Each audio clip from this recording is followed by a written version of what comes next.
play and call it work.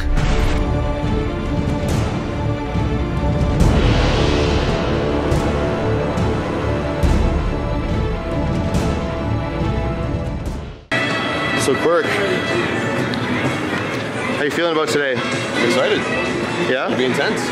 It's gonna be a good day. It's gonna be a great day. Are you gonna fail the first round? You get kicked out of the tournament? No. No? You sure? Second game. All right. Second game, we got this. Hey there guys, Quirk here from MiniWarGaming.com, here to give you a breakdown on the Las Vegas Open. So when Mike, our advertising manager, Dave and myself went there, we got a chance to see everybody, got to hang out a lot, got to see the whole event that is the Las Vegas Open. Absolute gigantic event. I mean, they had Warhammer 40K, they had Age of Sigmar, they had War Machine, Infinity, tons of other games. They had Blood Bowl, they had skirmish games all over the place. They had a very nice vendor hall, and all in all, we had an absolute blast while we were there. Also, while we were there, I got a chance to play in the championship tournament. It consisted of over 500 people playing for the top title of the Las Vegas Open champion, and I got a chance to actually play in the games, have some fun, learn a little bit more about the meta, and that's what I'm here to bring to you guys. So, with that being said, you've seen me do these before. Usually what happens whenever you go to some sort of a tournament or event, they give you a player packet or premiere. Here I have the Las Vegas Open player packet. Now, as we do this, I'm going to be doing other videos throughout the next few weeks talking about the games that I played. I do have footage of them, breaking down my opponents' lists, and also going ahead and analyzing how they built their lists for this tournament. I'm also going to be explaining my list and what I brought and why I brought it, and again, regards to this packet. So, before we do anything at all, I do have to explain kind of, well, what's involved in Las Vegas Open, because it's not a typical, it's not like you just go and play games out of the book.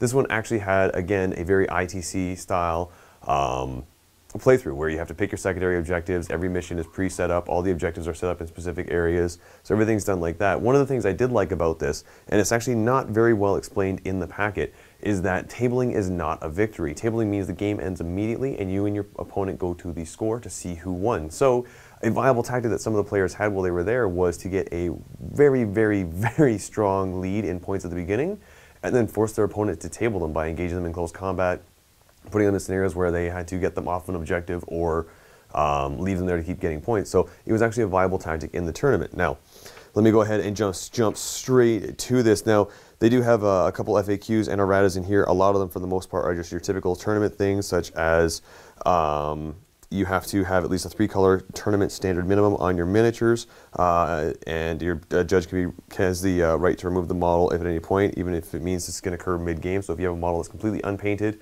and a judge walks by and sees it, they have every right to remove that model from the game, even if it is the middle of the game. So thankfully, I don't think that ever came up, which is quite nice, but just something to keep in mind if you are looking to go to a tournament. A couple things in here for just like getting into the finals and things like that. One of the things I did like about this is that in the finale, they had the top tables. Dice were provided for both players, so there was no discrepancy on whether or not the person was using weighted dice or dice that were difficult to read. They actually had very large red casino-style dice, which I thought was actually a nice touch there.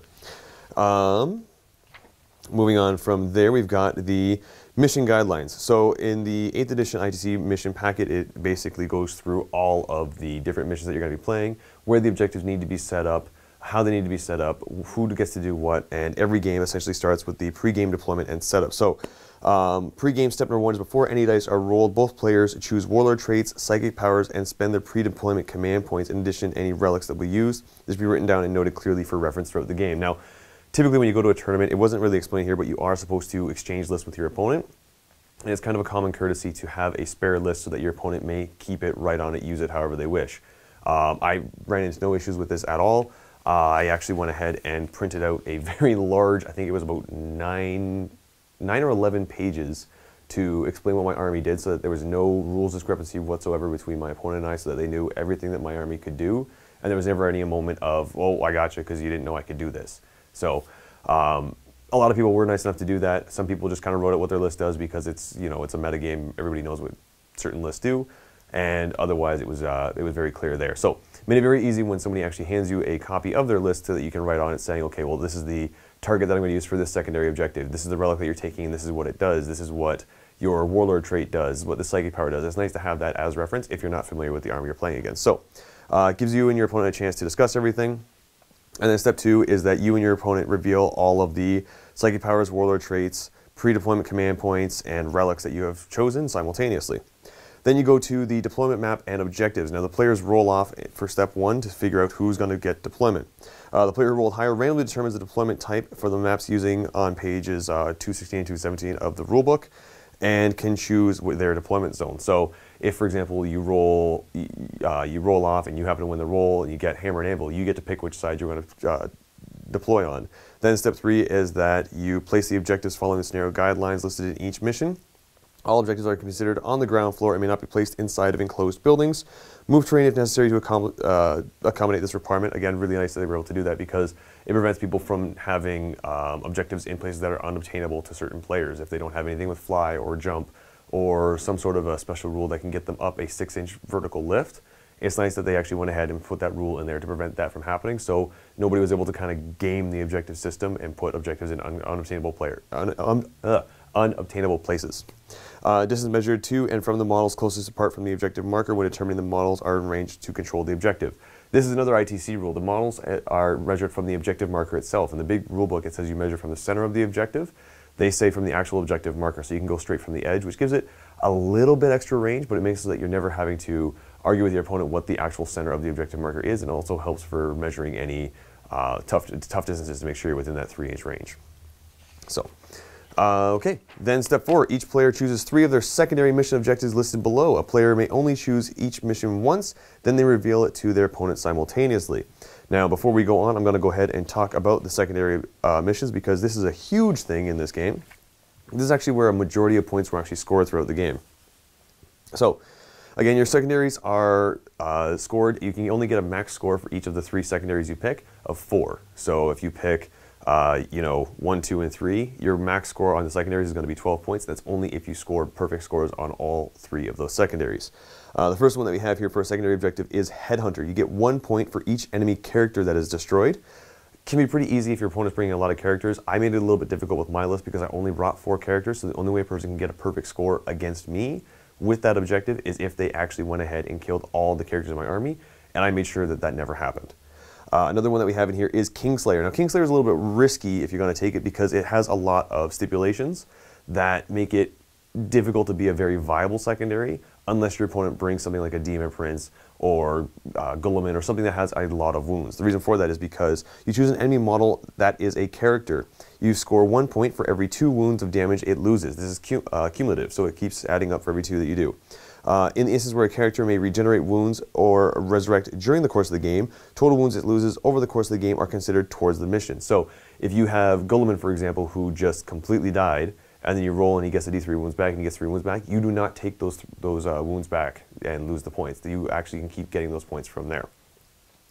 If the model selected has the character and vehicle or monster keyword, you earn 1 point for every 4 wounds it loses. Now, I'm pretty sure this was actually doubling up on top of the every 2 wounds. So if you kill something that has, or if you do 4 wounds to something that has the monster or vehicle keyword, you actually score 3 points, which is quite nice there. And then the last 2 that we have here is that if your character, if the character is also your opponent's warlord, you earn 1 additional point if it is destroyed. So these can actually be tied on with other secondaries that are within this packet. I only ever picked this, I believe, once. And that was because my opponent brought a Demon Prince, and I capitalized on that because the 8 wounds makes it very easy for me to do the multiple wounds to it. It actually kept regenerating wounds, so I was able to get my 4 points before even killing the model, which was awesome. And then one of the last things that we have here is that an enemy character selected for Kingslayer may not also generate points for Titan Slayer, which we'll cover in a second here. So that's the Kingslayer one. As you can see, there's a lot of different levels to it. There's a lot of thought process involved when you're building your list if you want to try and deny people certain points here, which is something I did. All right. Next up we have the Reaper. Earn a point for every enemy unit that you destroyed beginning the game with 10 plus models. If the unit began the game with 20 plus models, you earn 2 points if it's destroyed. This is a great one if your opponent is bringing things like cultists or blobs of orcs or guard or anything that has very large screening squads. This is a perfect one to grab because if you have your opponent bring 2 units of 20 to 25 to 30 models, you kill those 2 units, boom, there's your 4 points, you're set, it's done. I think I grabbed this one twice throughout the entire tournament.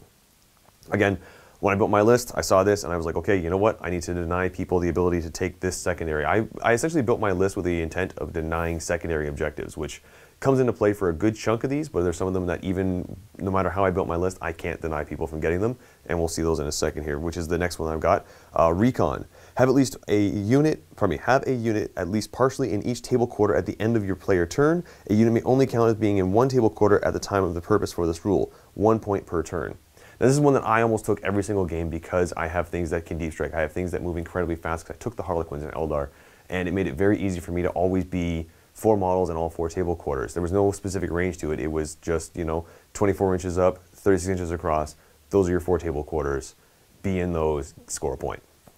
Do that for 4 turns, you've maxed that one out. Again, very, very easy for somebody with an army like mine to achieve, but for some of the armies that like to bunker down or slowly make their way across the board, or things that don't have a lot of stuff that deep strikes, this can be a very difficult secondary to achieve. Moving on from that one, we've got Big Game Hunter. Now, this is one that I picked probably more than I should have, but Big Game Hunter is 1 point for every enemy model with 10 or more wounds that is destroyed. Can seem like a difficult one. My list was very fusion pistol heavy, so I was able to actually do a lot of damage to things that had multiple wounds. So when I saw somebody who had, 2 or 3 vehicles and a character of some kind, boom, I'm able to stack those ones. And again, you can stack Big Game Hunter with Kingslayer if your opponent brings a warlord or character that has quite a few wounds on it. So then we move on to Titan Slayer. For every 8 wounds lost by enemy units with a Titanic keyword in the total throughout the course of the game, earn 1 point. A model chosen for Kingslayer may not also generate points for Titan Slayer, even if the model has the Titanic keyword. So they did cover you on that one. I didn't see a lot of Titans at this event. That was one thing I did notice there, and I actually didn't really see anybody grabbing Titan Slayer because there weren't very many Titans. There was the odd knight here and there, but it wasn't a huge saturation of anything with the Titanic keyword. I'm finding a lot of people in the general meta are noticing that Titanic means that it's a little bit of a negative. It's a bullet sponge, and with the abundance of macro becoming available to everybody through Forge World, they're avoiding taking it because it's very easy to get those 1 or 2 shotted off the board, and that's a huge point sink to lose to something that small. Next up, we have Behind Enemy Lines. 1 point at the end of your player turn if 2 or more of your units are at least partially within 12 inches of your opponent's rearmost and longest board edge. So that one is, again, one that I probably should have grabbed more than I did. The reason for that is because I brought Rangers with me, and they have the Infiltrate special rule where I can actually drop them during the deployment phase. Now, if I'm going first, it's very easy for me to take them and stick one in one corner, another in another corner if we're playing Dawn of War or Hammer and Anvil or any of the weird variants of that. And because of that, I'm able to get those objectives very, very easily. That's probably one that I didn't grab as much as I should have. Again, hindsight's 20/20. Next up, we have Death by 1,000 Cuts. Earn 1 point for every 3 enemy units destroyed in a battle round. This was one that a lot of players like to take against me because all of my units consisted of 5 or less models. I didn't really have anything except for a unit of jet bikes that had any more than 6 models within the unit. So it was very easy for people to just say, okay, well, I'm going to pop that Ranger squad, and that troop squad right there, and I'm going to score the points. So it made it very easy. That was one that I didn't realize would be given up so easily because I thought the defensive powers in my army would actually keep me alive.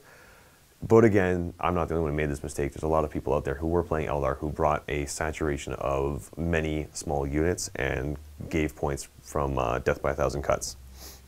Next up, we have Old School. Very much liking this one. You earn 1 point for each of the following. First Strike. An enemy unit is destroyed in the first battle round. Slay the Warlord. Pretty self-explanatory. Line Breaker. Have at least one of your models within your opponent's deployment zone at the end of the game. Okay. And then this one's actually quite nice. Last Strike. An enemy unit is destroyed in the last battle round played. So, seems pretty straightforward. Again, it's very easy for certain players to deny other players points. Like Line Breaker, it's easy to push your opponent back out of your deployment zone if you have the right stuff. And on top of that, Slay the Warlord. If your Warlord is super tough or super hard to hit or very easy to hide, that could be a very easy way to deny a player a point. Now, because this entire tournament was points-based, it comes to a very difficult thing when you have to make the decision of, okay, do I want to have my Warlord cover this objective and score me 1 extra point? Or do I risk losing my Warlord and giving that point to my opponent? Because at the end of the day, even if you get table, it goes to points, and if at that point in time, that's when you get table and it puts your opponent ahead in points, that can cost you the game. Made it very interesting in a completely different game than what you're usually going to get from the rulebook. And then the last secondary that we have here is Gangbuster. Select an enemy unit consisting of multi-wound models. Earn 1 point for each of the following. Each enemy model in the chosen unit destroyed that started the game with 5 or more wounds, you score a point. And every 2 enemy models in the chosen unit destroyed that started the game with 3 to 4 wounds. Now, a few people took this one against me because I did bring the jet bikes with me. Now, the jet bikes that I brought are the Skyweavers. They have 3 wounds apiece. It was a unit of 6. A lot of people took that, and I actually had to go ahead and warn them, just so you know, even if you get the points for this, you're going to max out at 3. Because it's every 2 units, or probably every 2 models with 3 to 4 wounds, and I only have 6. So you're going to kill 2, get a point, kill 2, get a point, kill 2, get a point, and then that's it. You're shut down on that secondary. So again, that's another one where I was letting my opponents know ahead of time that if you take this, you will max out at 3. So, but again, that's something that you have to consider when you're building your list and when you're looking at the entire Premier, because that was a huge deal. But that is step number 4, is you select 3 of those secondary objectives listed below, and you can only choose one of them. That's when you take a very hard look at your opponent's list and say, how am I going to play this game? How am I going to predict this game? And what am I going to have to do to score max points?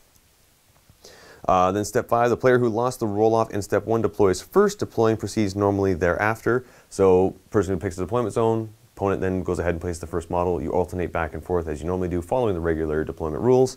And then you go to determining first turn. Players roll off for the first turn. The player that finished deploying first gets a +1 modifier to the roll to go first. This is nothing new. We've seen this in chapter approved.